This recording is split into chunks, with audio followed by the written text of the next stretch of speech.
नमस्कार फ्रेंड्स, चलतु आज केतोटी बड़ खबर उपर नजर पकेबा। राज्य सरकार पक्षर विज्ञप्ति, भोट पर 4 दिन छुट्टी।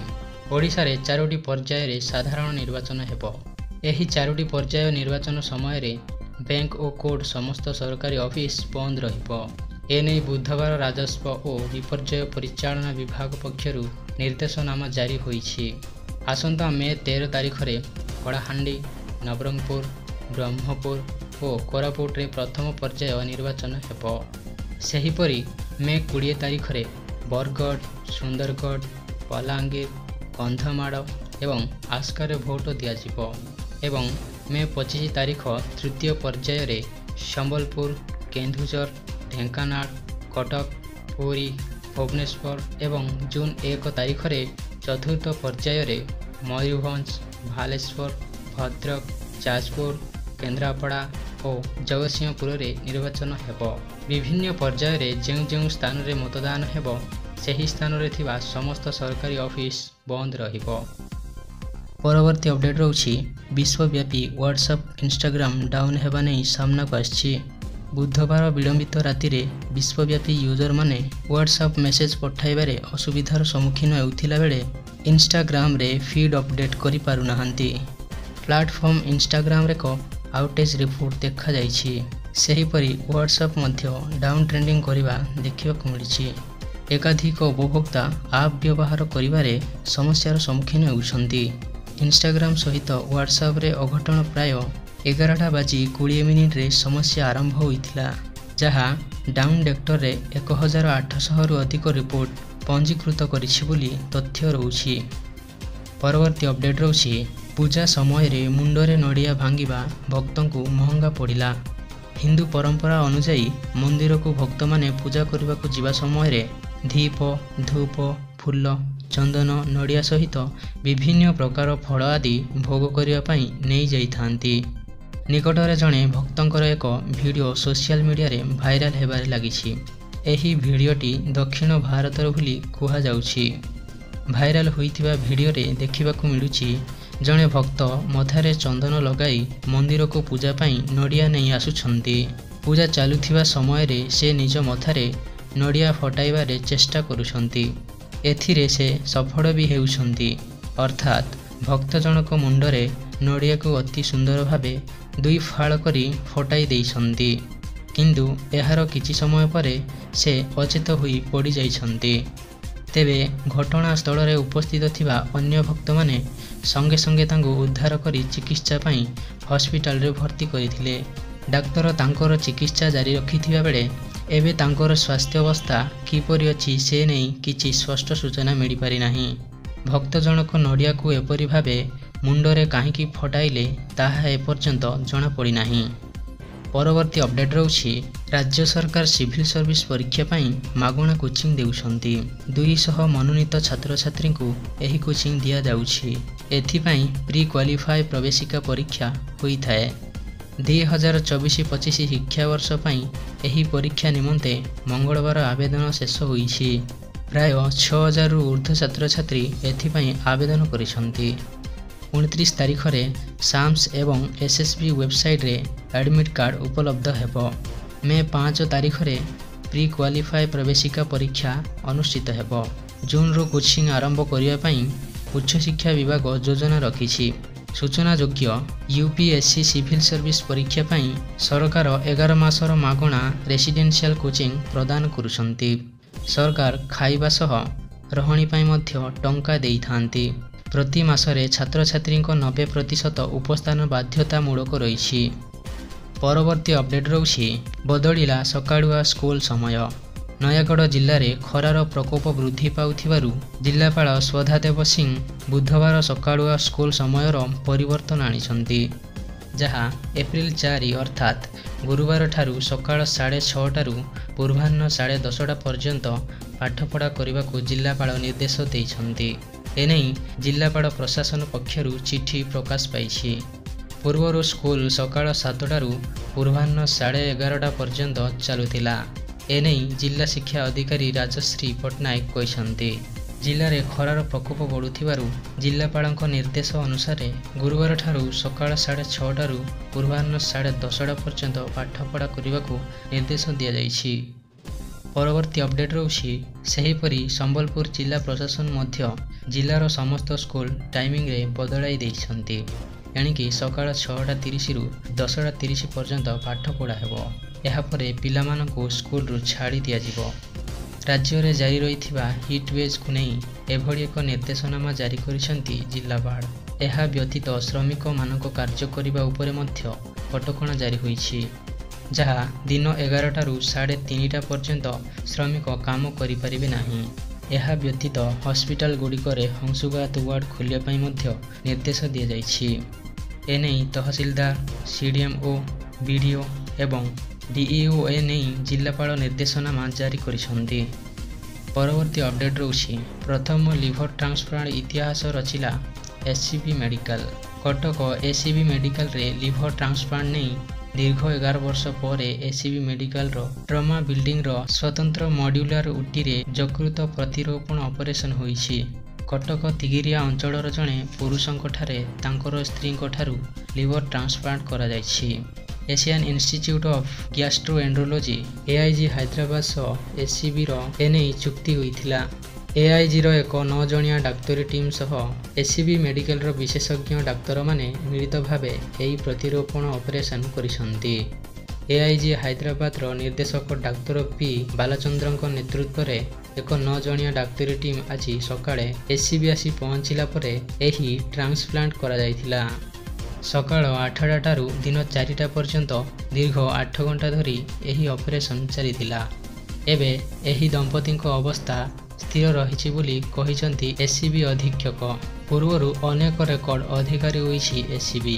ତେବେ ଆଜି ଲିଭର ପ୍ରତିରୋପଣ ଅପରେସନ ଆରମ୍ଭ ହେବା ପରେ ଏହା ଓଡ଼ିଶା ପାଇଁ ଏକ ସ୍ୱତନ୍ତ୍ରତା ବୋଲି କହିଲେ ଅତ୍ୟୁକ୍ତି ହେବ ନାହିଁ। ପରବର୍ତ୍ତୀ ଅପଡେଟ୍ ରହୁଛି, ଆଇପିଏଲ୍ ମଝିରେ ପାଣ୍ଡ୍ୟାଙ୍କ ସହ ଦଳ ପାଇଁ ପ୍ରଥମ ଖୁସି ଖବର। ଆଇପିଏଲ୍ 2024 ଆରମ୍ଭ ହେବା ଦିନଠାରୁ ମୁମ୍ବାଇ ଇଣ୍ଡିଆନ୍ସ ପାଇଁ ଠିକ୍ ନାହିଁ। ରୋହିତ ଶର୍ମାଙ୍କ ସ୍ଥାନରେ ନୂଆ ଅଧିନାୟକ ହାର୍ଦ୍ଦିକ ପାଣ୍ଡ୍ୟା ନେତୃତ୍ୱ ନେଉଥିବା ବେଳେ ଦଳ ଖେଳିବା ପ୍ରାଥମିକ 3 ମ୍ୟାଚ୍ରେ ପରାଜିତ ହୋଇଛି। ଏମିତିରେ ବୁଧବାର ଅଧିନାୟକ ପାଣ୍ଡ୍ୟା ଏବଂ ଦଳ ପାଇଁ ବଡ଼ ଖୁସି ଖବର ସାମ୍ନାକୁ ଆସିଛି। ଆହତ ହୋଇ ପ୍ରଥମ 3 ମ୍ୟାଚ୍ରୁ ବାଦ୍ ପଡ଼ିଥିବା ସୂର୍ଯ୍ୟକୁମାର ଯାଦବ ଫିଟ୍ ହୋଇଛନ୍ତି। ନ୍ୟାସନାଲ କ୍ରିକେଟ ଏକାଡେମୀରେ ଅନୁଷ୍ଠିତ ଫିଟନେସ୍ ଟେଷ୍ଟରେ ସୂର୍ଯ୍ୟକୁମାର ଉତ୍ତୀର୍ଣ୍ଣ ହୋଇଛନ୍ତି। ଗୁରୁବାର ଆଉ ଏକ ଟେଷ୍ଟ ପରେ ହିଁ ତାଙ୍କୁ ସାର୍ଟିଫିକେଟ୍ ପ୍ରଦାନ କରାଯିବ। ସ୍ପୋର୍ଟସ ହାର୍ନିଆ କାରଣରୁ ସୂର୍ଯ୍ୟକୁମାରଙ୍କ ଶରୀରରେ ଏକାଧିକ ଅସ୍ତ୍ରୋପଚାର ହୋଇଥିଲା। ଗୋଇଠିରେ ଗ୍ରେଡ୍ 2 ଟିଅର ହୋଇଥିବା ବେଳେ ସ୍ପୋର୍ଟସ ହାର୍ନିଆ ପାଇଁ ମଧ୍ୟ ଏକ ସର୍ଜରୀ ହୋଇଥିଲା। ତେବେ ସେ ରୟାଲ ଚ୍ୟାଲେଞ୍ଜର ବେଙ୍ଗଲୁରୁ ବିପକ୍ଷ ମ୍ୟାଚ୍ରେ ସେ ପ୍ରତ୍ୟାବର୍ତ୍ତନ କରିବାର ସମ୍ଭାବନା ସୃଷ୍ଟି ହୋଇଛି। ଏନ୍ସିଏ ନେଟ୍ରେ ସୂର୍ଯ୍ୟକୁମାର ବ୍ୟାଟିଂ ଅଭ୍ୟାସ କରିଥିବା ବେଳେ ଅନ୍ୟ ସମସ୍ତ ଶାରୀରିକ ଅଭ୍ୟାସ ମଧ୍ୟ କରିଛନ୍ତି। ପରବର୍ତ୍ତୀ ଅପଡେଟ୍ ରହୁଛି, କଂଗ୍ରେସକୁ ଝଟକା ଦେଇପାରନ୍ତି ସାଲୋଜା। 2ଟି ପର୍ଯ୍ୟାୟରେ ବିଜେଡି ବିଧାନସଭା ଟିକେଟ୍ ଘୋଷଣା କରିଥିଲେ ମଧ୍ୟ ଏଥିରେ କଣ୍ଟାବାଞ୍ଜିର ନାମ ନାହିଁ। ଏହାକୁ ନେଇ ଏବେ ଏକ ଭିନ୍ନ ରୋଚକ ଚର୍ଚ୍ଚା ସାମ୍ନାକୁ ଆସିଲାଣି। ଏଠାରେ କଂଗ୍ରେସ ନିଜ ପୁରୁଣା ଓ ଟାଣୁଆ ନେତା ବିଧାୟକ ସନ୍ତୋଷ ସିଂ ସାଲୋଜାଙ୍କୁ ଟିକେଟ୍ ଦେଇଛି। କିନ୍ତୁ ଏହି ଘୋଷଣା ପରେ ବି କଣ୍ଟାବାଞ୍ଜି ନିର୍ବାଚନ ମଣ୍ଡଳୀରେ ଦଳୀୟ ମହଲରେ ଖୁସିର ଲହର ନାହିଁ। ଏଥିମଧ୍ୟରେ ନିଜ ଘନିଷ୍ଠ ସହଯୋଗୀଙ୍କ ସହ ଆଲୋଚନା କରି ଶ୍ରୀ ସାଲୋଜା ବିଜେଡିରେ ସାମିଲ ହେବେ ବୋଲି ଚର୍ଚ୍ଚା ଜୋର ଧରିଛି। ଶ୍ରୀ ସାଲୋଜା କଂଗ୍ରେସ ଛାଡ଼ି ବିଜେଡିରେ ମିଶିଲେ ବି ବିଜୟୀ ହେବେ ବୋଲି ତାଙ୍କ କିଛି ସମର୍ଥକ କହୁଛନ୍ତି। ଶ୍ରୀ ସାଲୋଜା ଏହି ନୂଆ ସମୀକରଣକୁ ଚୂଡ଼ାନ୍ତ ରୂପେ ନେବା ପାଇଁ ପୁଣି ଭୁବନେଶ୍ୱର ଯାଇଥିବା କୁହାଯାଇଛି। ତେବେ ଶ୍ରୀ ସାଲୋଜା ଯଦି ବିଜେଡି ଟିକେଟରେ ଅଛନ୍ତି, ଅନ୍ୟ ଆଶାୟୀଙ୍କ ଗତି କୁଆଡ଼େ ହେବ ବୋଲି ଚର୍ଚ୍ଚା ହେଉଛି। ଶ୍ରୀ ସାଲୋଜାଙ୍କୁ ଏ ସମ୍ପର୍କରେ ପଚାରିବାରୁ ଚର୍ଚ୍ଚାକୁ ହାଲୁକା ଭାବେ ଖଣ୍ଡନ କରିଛନ୍ତି। ପରବର୍ତ୍ତୀ ଅପଡେଟ୍ ରହୁଛି, ରାଜଧାନୀରେ ନିଦ ଅଜାଉଛନ୍ତି ଏରାଗୁଲା ଗ୍ୟାଙ୍ଗ। ଧରା ପଡ଼ିଲେ 11, ଛୁ ମାରିଲେ 6। କିଛି ଦିନ ହେଲା ରାଜଧାନୀରେ ଲୁଟ୍ ଚିନ୍ତା କରି କମିଶନରେଟ୍ ପୁଲିସର ନିଦ ହଜେଇ ଦେଇଥିବା ଏକ ବଡ଼ ଏରାଗୁଲା ଗ୍ୟାଙ୍ଗ ଠାବ କରାଯାଇଛି।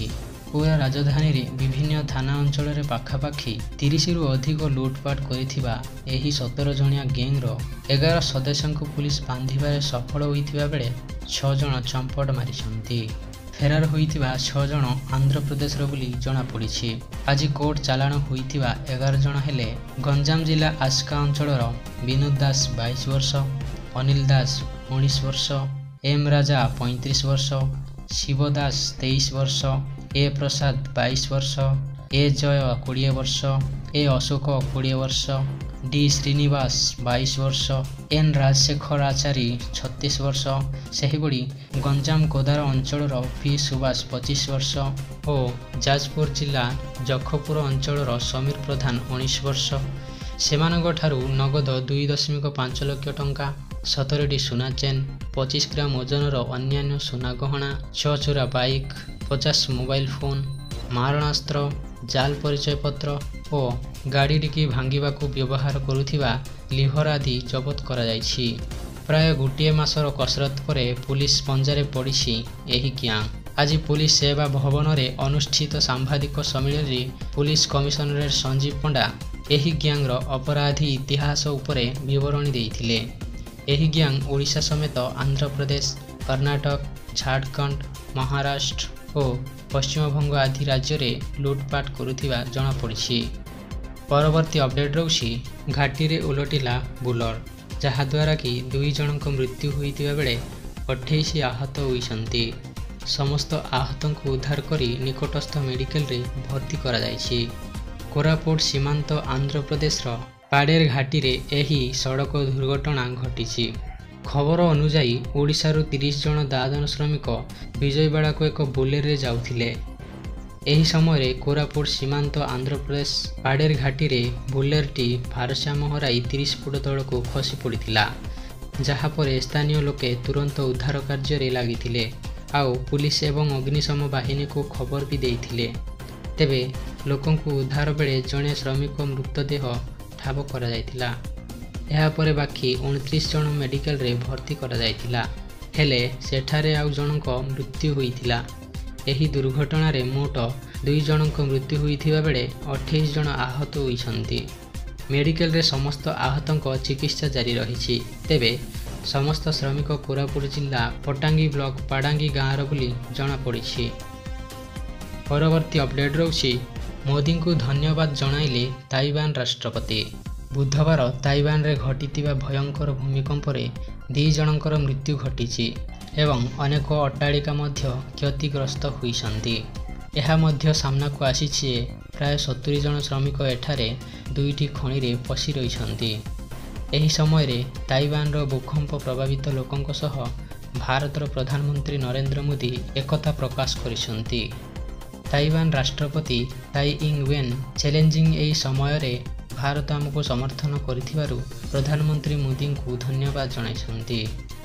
ରାଷ୍ଟ୍ରପତି ତାଇ ସୋସିଆଲ ମିଡ଼ିଆ ପ୍ଲାଟଫର୍ମ ଏକ୍ସରେ ପୋଷ୍ଟ କରି କହିଛନ୍ତି ଯେ ପ୍ରଧାନମନ୍ତ୍ରୀ ନରେନ୍ଦ୍ର ମୋଦି ଏହି ଚ୍ୟାଲେଞ୍ଜ ସମୟରେ ଆପଣଙ୍କ ଦୟାଳୁ ଶବ୍ଦ ଏବଂ ସମର୍ଥନ ପାଇଁ ଆମେ ଗଭୀର କୃତଜ୍ଞ ବୋଲି ଜଣାଇଛନ୍ତି। ପରବର୍ତ୍ତୀ ଅପଡେଟ୍ ରହୁଛି 6 ଜିଲ୍ଲାରେ ହାଲୁକା ଧରଣର ବର୍ଷା ସମ୍ଭାବନା ରହିଛି। ରାଜ୍ୟର 6ଟି ଜିଲ୍ଲାର ଥଣ୍ଡା ପବନ ସାଙ୍ଗକୁ ହାଲୁକା ବର୍ଷା ହେବାର ଅନୁମାନ କରିଛି ପାଣିପାଗ ବିଭାଗ। ଗୁରୁବାର ସକାଳ 8:30 ଭିତରେ କୋରାପୁଟ, ରାୟଗଡ଼ା, ଗଜପତି, ଗଞ୍ଜାମ, କନ୍ଧମାଳ, ନବରଙ୍ଗପୁର ଗୋଟିଏ ବା 2ଟି ସ୍ଥାନରେ ଥଣ୍ଡା ପବନ ସାଙ୍ଗକୁ ଘଡ଼ଘଡ଼ି ବର୍ଷା ହେବାର ଆଶଙ୍କା କରାଯାଉଛି। ସେହିପରି ଅନ୍ୟ ଜିଲ୍ଲାଗୁଡ଼ିକ ପାଗ ସାଧାରଣ ଶୁଖିଲା ରହିବ, ଯାହା ବଲାଙ୍ଗୀର, କଳାହାଣ୍ଡି, ବୌଦ୍ଧ, ମାଲକାନଗିରି ଓ କେଉଁଝରରେ ତାପମାତ୍ରା ବୃଦ୍ଧି ପାଇବ। ସେହିପରି କଟକ, ଭୁବନେଶ୍ୱର, ଭଦ୍ରକ, ଯାଜପୁର, କନ୍ଧମାଳରେ ତାପମାତ୍ରା ପୂର୍ବବତ୍ ରହିବ। ପରବର୍ତ୍ତୀ ଅପଡେଟ୍ ରହୁଛି 500 କର୍ମଚାରୀଙ୍କୁ ଛଟେଇ କଲା ବାଇଜୁସ୍। ବାଇଜୁସ୍ର ସଙ୍କଟ ବଢ଼ିବାରେ ଲାଗିଛି।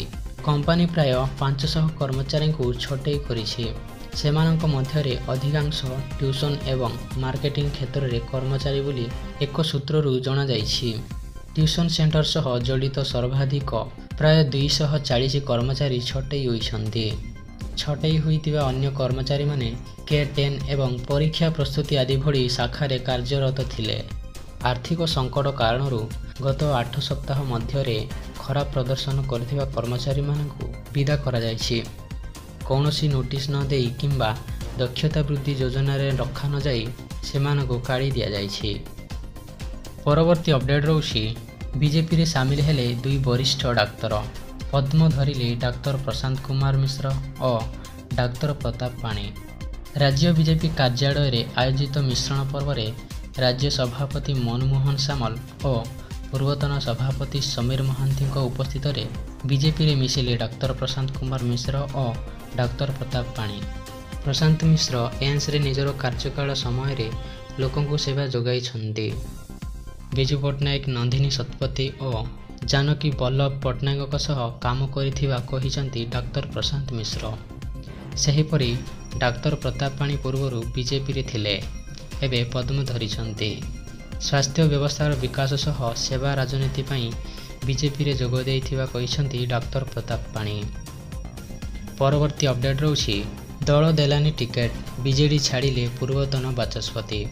ସାରା ଦେଶରେ ବାଜି ସାରିଲାଣି ନିର୍ବାଚନ ବିଗୁଲ, ପାଖେଇ ଆସିଲାଣି ନିର୍ବାଚନ ତାରିଖ। ଗଣତନ୍ତ୍ରର ମହାପର୍ବକୁ ଅନାଇ ବସିଛନ୍ତି ସମସ୍ତେ। ଦେଶରେ 7ଟି ପର୍ଯ୍ୟାୟରେ ହେବ ମତଦାନ। ଏଥିପାଇଁ ଜୋରସୋରରେ ପ୍ରସ୍ତୁତି ଆରମ୍ଭ ହୋଇସାରିଛି। ସମସ୍ତ ରାଜନୈତିକ ଦଳ ପ୍ରଚାର ପ୍ରସାରରେ ଲାଗି ରହିଛନ୍ତି। ଏହାରି ମଧ୍ୟରେ ନେତାଙ୍କ ଦଳ ଡିଆଁ ପର୍ବ ମଧ୍ୟରେ ଜାରି ରହିଛି। ବିଜୁ ଜନତା ଦଳ ନିର୍ବାଚନ ପାଇଁ ପ୍ରାର୍ଥୀ ଟିକେଟ୍ ଦେଉଥିବା ବେଳେ ଟିକେଟ୍ ପାଇନଥିବା ଆଶାୟୀ ଦଳରୁ ମୁହଁ ଫେରିବା ଆରମ୍ଭ କରିଛନ୍ତି। ଏହି କ୍ରମରେ ବିଜେଡି ଛାଡ଼ିଲେ ପୂର୍ବତନ ବାଚସ୍ପତି ରାମଚନ୍ଦ୍ର ପଣ୍ଡା। ଦଳ ତାଙ୍କୁ ଦୁଇ ଥର ଟିକେଟ୍ ନ ଦେବାରୁ ସେ ବିଜୁ ଜନତା ଦଳରୁ ଇସ୍ତଫା ଦେଇଛନ୍ତି। ପ୍ରାଥମିକ ସଦସ୍ୟ ପଦରୁ ଇସ୍ତଫା ଦେଇଥିବା ଇସ୍ତଫାପତ୍ର ସୁପ୍ରିମକୋର୍ଟ ପଠାଇଛନ୍ତି। ଜୟ ଜଗନ୍ନାଥ। ଆଜି ପାଇଁ ଏତିକି, ପୁଣି ଦେଖା ହେବ ପରବର୍ତ୍ତୀ ଅପଡେଟ୍ ସହିତ।